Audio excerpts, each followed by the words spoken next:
And welcome back to Capitol Tonight.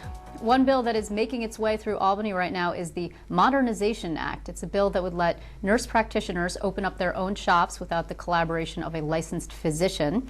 Supporters of this measure say it will drive down healthcare costs, and they point to the 18 states where this is already happening as an example. Joining me now to make the case, we have Dr. Stephen Ferrara. He is the Executive Director of the Nurse Practitioner Association of New York State, and nurse practitioner Joy Elwell. Welcome. Welcome, both of you. Thank you. Okay, so this bill has been floating around in Albany for a while, right? How long has it been there? It's been there for about 6 years. Okay, and I understand that it's actually moving at this point. It is moving. After sitting down with some of the stakeholders and going back to the legislatures, we've been able to work with them and get a bill that we're all comfortable with. And that's why it's moving at this point. Were there significant changes that were made? There were changes to the language. So what nurse practitioners will continue to do is collaborate with physicians. There just won't be the written requirement of this collaboration anymore, which right now, without this collaborative agreement between a nurse practitioner and a physician, nurse practitioners cannot practice at all. Right. So it eliminates that written paperwork. And that's really one of the key changes. What will continue is the relationship between a nurse practitioner and a physician. So that means that you can't just sort of go out on your own as a nurse practitioner. Well, nurse practitioners don't want to necessarily go out on their own. They want to be able to work as part of this healthcare team, but they also want to work to our full training and scope of practice, not being limited by what this piece of paper can tell us what to do. So the paper, Joy, how onerous is it exactly? Well, I can tell you that it can be onerous. For example, you mentioned nurse practitioners want to go out and open their own shop. Well, I happen to own my own shop. You do? I do. Okay. And if my collaborating physician quits on me or moves away or passes away or for any reason his license or her license terminates or our agreement terminates, I have to close my doors. My patients lose their primary care provider, and that's a problem. Yeah, particularly because there's a doctor shortage, and because, and I mean, just reading the background, but we knew this also just from various different stories, because Obamacare is kicking in, you're having an influx of new patients into the system. So not only would you have to close your doors and your current patients, I don't know if you're accepting new patients, but you wouldn't be able to accept anybody new either. I would not be able to accept anybody new. I wouldn't be able to take care of the patients I take care of right now. The literature says that New York is already short 12,000 primary care physicians. So when January 1st, 2014 comes, which is when the full implications of the Affordable Care Act will come into being, we will have millions more Americans eligible for health insurance, and we need every hand on deck. So when you say that you're collaborating, you're talking about there will continue to be a collaboration. That doesn't mean necessarily both people in the same place. Is that the doctor and the nurse have to be in the same place? No. They don't. So even as it exists today, the nurse practitioner and the physician can be off-site. So nurse practitioners have some level of autonomy right now. It's just tied to this agreement. So nurse practitioners do have their own practices.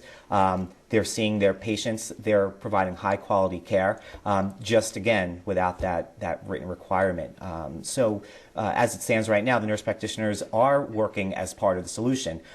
Nurse practitioners want to be more part of that solution as those estimated 1.3 million new patients in New York come online. And what is the, there's about 16,000 practicing in New York State right now, nurse practitioners. What's your expectation of how many more people would be able to be practicing more autonomously? And particularly, I know in some of the rural areas in New York, it's a huge problem.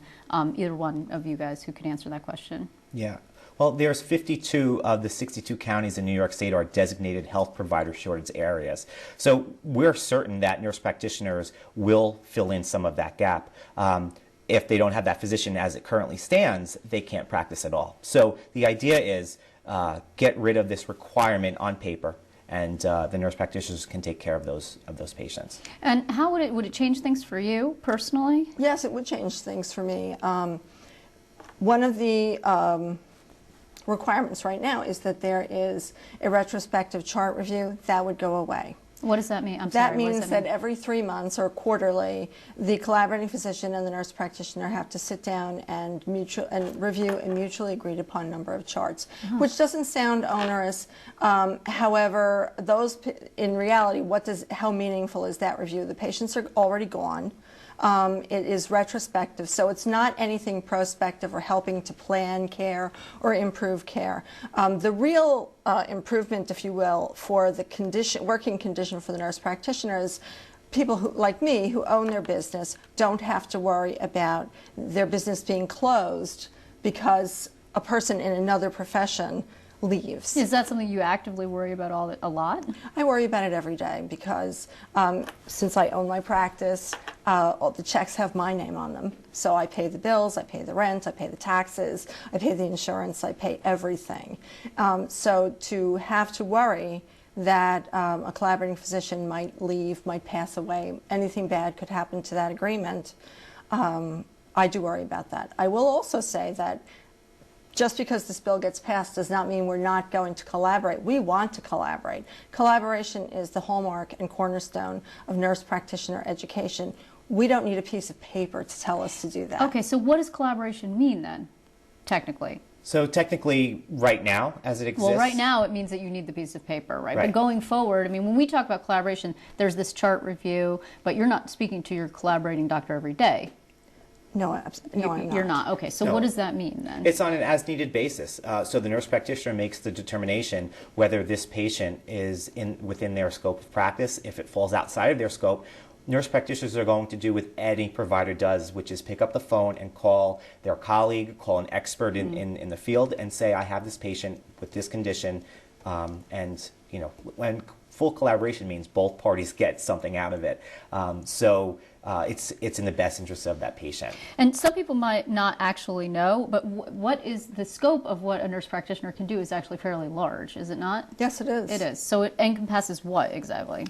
It's very broad. Nurse practitioners diagnose, treat, and prescribe for acute and chronic health problems across the lifespan in every population that is appropriate to their training and education. So, right, okay. So your expectation is that when more people come into the system because of the Affordable Health Care Act, that actually they will be able to see someone as a result of this. Nobody wants to have this lack of primary care and have these patients waiting 6 months to get into the system. That does nobody good.